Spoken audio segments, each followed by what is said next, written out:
Welcoming in Amanda Lino, Mad Dog, she says. Let's don't even mess with the Amanda, just call her Mad Dog. I appreciate you taking the time today. Got to start where we are with everybody in the world. We're kind of checking in with people all over the globe this week. Coronavirus is impacting everybody's life. Now, you're South African, but you live in the Netherlands right now. Is that right? Yeah, so I've just recently moved January, like the middle of Jan. I recently moved down to Holland, so the Netherlands. My country, South Africa, has just gone into lockdown, and they gone into quite a serious lockdown where they can't even leave the house. So, well, they can leave for like their groceries and that, but other than that, they're pretty much stuck in their homes, and it's quite serious. Whereas here in Holland, we're more of a semi-lockdown, so we're allowed to go outside for like one exercise, like cycling. We can go to the shops and that. It's not as intense as it is in South Africa at the moment. So yeah, it's it's a pretty big thing that's going on, and it's affecting a lot of people and communities at the moment. Yeah, it's funny. I mean, talking about MMA almost seems secondary at this point, right? I mean, so much is being affected in terms of life, but careers go on and training goes on. I know you want to stay ready. So give me an idea. What kind of changes have you had to make through your routine? And I wonder, I mean, are any of the things you're doing something that you think maybe long-term changes or things that you may have to do, forever moving forward?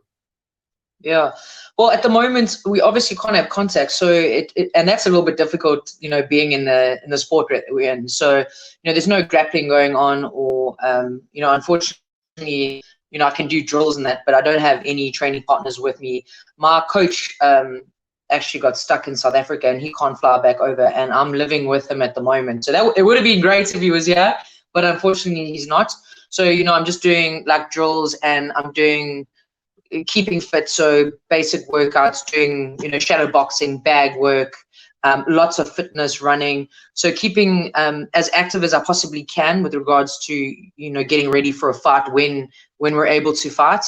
But right now I think everyone's just really doing what they can, and I'm making every opportunity that I have in this situation, just making the best of it, I suppose. And whether it's shadow boxing and technique that you can do, at least you're improving on those areas and you're not falling back there.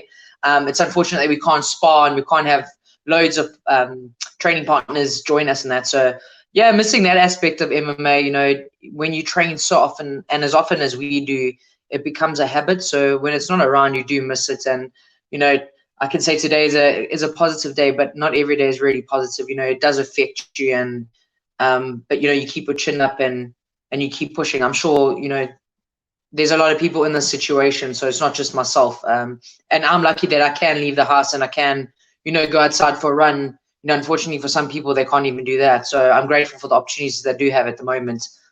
Yeah, no question. We're struggling through this all together and figuring it all out as a world, which is actually kind of unique that everybody's at one time going through everything. So listen, South Africa, I've never been to South Africa. It's one of the few places on earth I haven't got to go see and check out the MMA scene firsthand.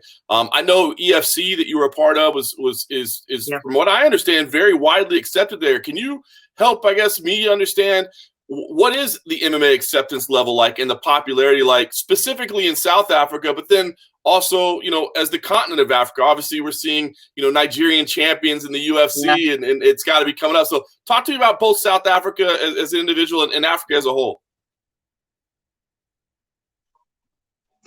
Yeah, I mean, you said it yourself. The sports is just, it's grown phenomenally.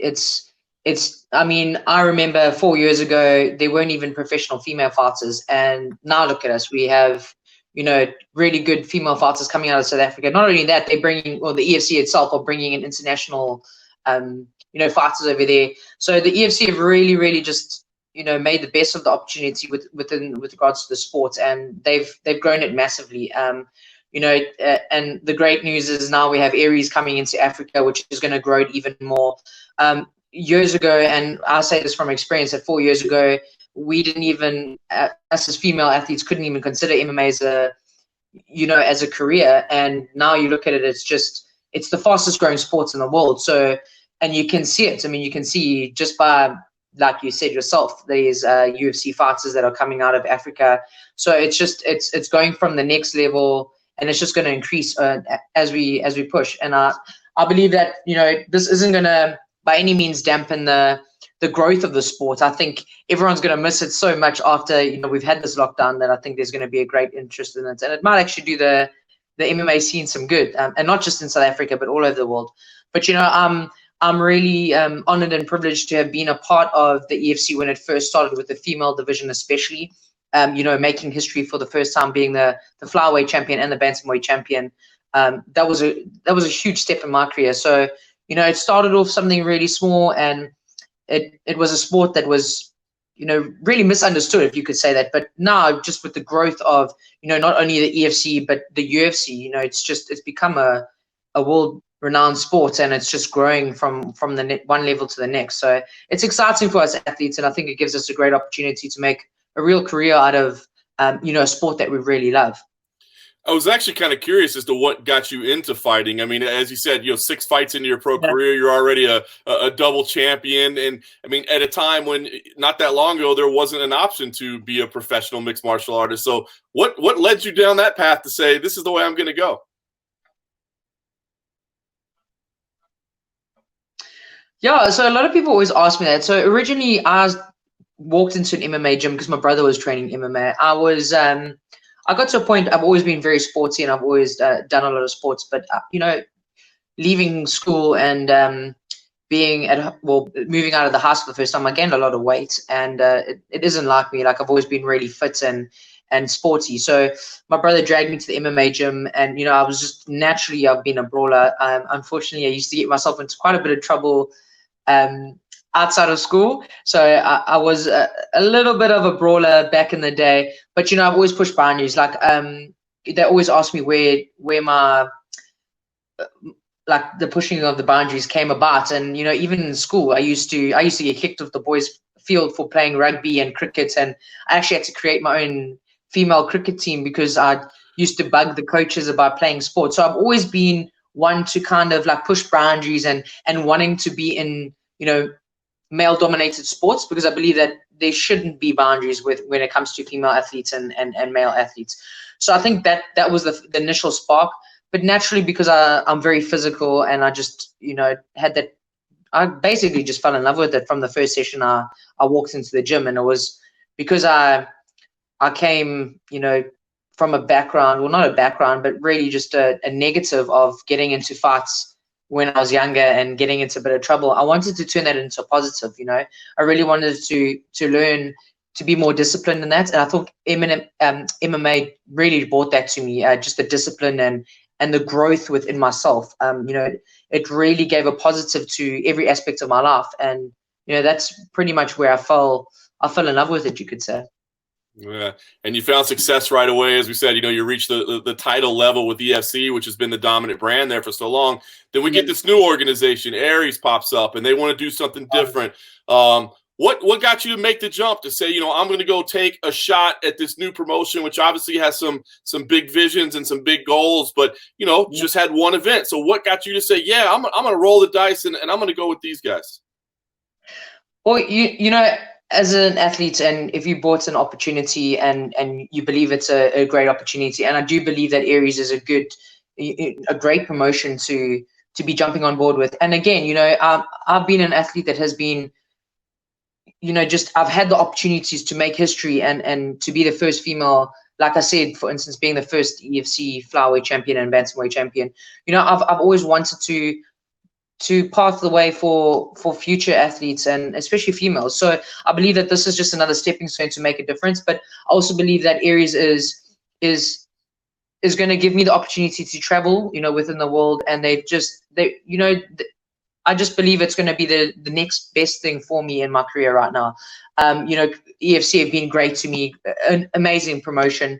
But I just feel that within myself, this is going to be the right move. And you know, when I do get the opportunity to fight, I think it's you know, it's going to show there, and I look forward to it. You know, I believe that you shouldn't always look for promotions that have been around for a long time. I believe that, you know, if you want to make a difference and make history, then, you know, jump on board with something that has just started, and you can pretty much pave the way with them. So that's exciting for me. I like doing stuff like that. So I'm really looking forward to the opportunity with Aries, and you know, I'm completely honored that they approached me and they want me to fight. So I'm excited about the opportunity itself.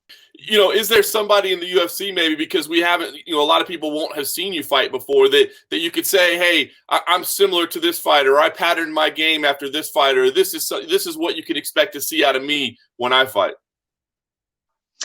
Yeah, well, I believe that not every fighter is the same. Just because and that's a beautiful thing about martial arts, is such a mixture that not everyone's the same. I want to go back to my aggressive roots, though. I feel like I've been holding a little bit back on that. I really want to channel that aggression and, my knockout power. I think I was saying this the other day, that I've built such a love for jiu-jitsu and just the technical side. But, that real aggression and that, and if you watch some of my earlier fights, that's something that I was really in tune with, is my aggression and my knockout power. Someone that in the UFC that I look up to, okay, she's not with UFC anymore, but Chris Cyborg, that's just that raw aggression and that fire.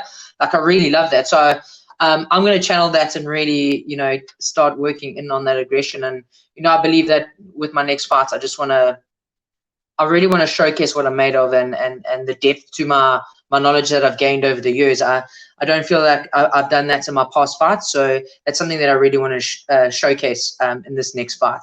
And the great thing about fighting someone that I've already fought, so for instance, if I know it's been cancelled, but being put up against Rislin again, you can kind of, not that she's going to be the same fighter either, but you can kind of show that from the last fight when we fought, you can show the growth that's happened within yourself and within the sport, what you've done over the years. So that's what I'm pretty excited about, being able to fight someone that I've previously fought in, is being able to show my growth and where I've come from then. So is the intention right now at this time to keep that matchup together? And if so, have they given you any indication of when it might be, again, knowing that we're not exactly getting to set the calendar on our own right now? Yeah, unfortunately, with everything that's going on, and you know what, it's great to see that Aries has really just, backed the fighters and the safety of the fighters, not only the fighters, but, the people working within the promotion itself. Their biggest concern is keeping everyone healthy. So right now, everything's on hold. We don't know anything until, we get any feedback from really what's happening around the world. So at the moment, I can't say, but I do know that Aries is going to do everything to make sure that, the fighters are safe. And when they do get the go-ahead, there's going to be some great promotions coming up, and you're going to see some, really good packed cards. So yeah, we got to be patient. You got to be patient for the good stuff. So let's just be patient, see what's happening right now. Like I said, they just want to make sure that everyone's safe and sound, and we're doing what we can. Fantastic. Well, man, I know it's evening time there over in Holland, so we'll let you not take up too much more of your time. But I guess I'll just say to everybody, Aries, when it gets back and going, I think it's an exciting promotion from what I've seen at the first event. What's your sales pitch? If they haven't seen you fight or they didn't watch the first Aries, why should people tune into UFC Fight Pass to check out this event? Well, the greatest thing is that it's a new promotion. It's going to bring something fresh. It's going to bring a different aspect to the promotion game. So, take my word for it or don't, but you don't want to miss it. It's going to be an amazing promotion, and we're going to have fight cards that are packed. Not only for myself and Rislin doing a rematch, which is going to be really exciting. I know a lot of people have been, waiting for that rematch, but, just a new promotion itself. I think, guys, tune in. Don't miss it. It is going to be one hell of a year when we get going. Awesome. Thank you so much for having me. I really appreciate it. You got it. Thank you, Mad Dog. Stay safe. Okay, you too. Keep well, hey?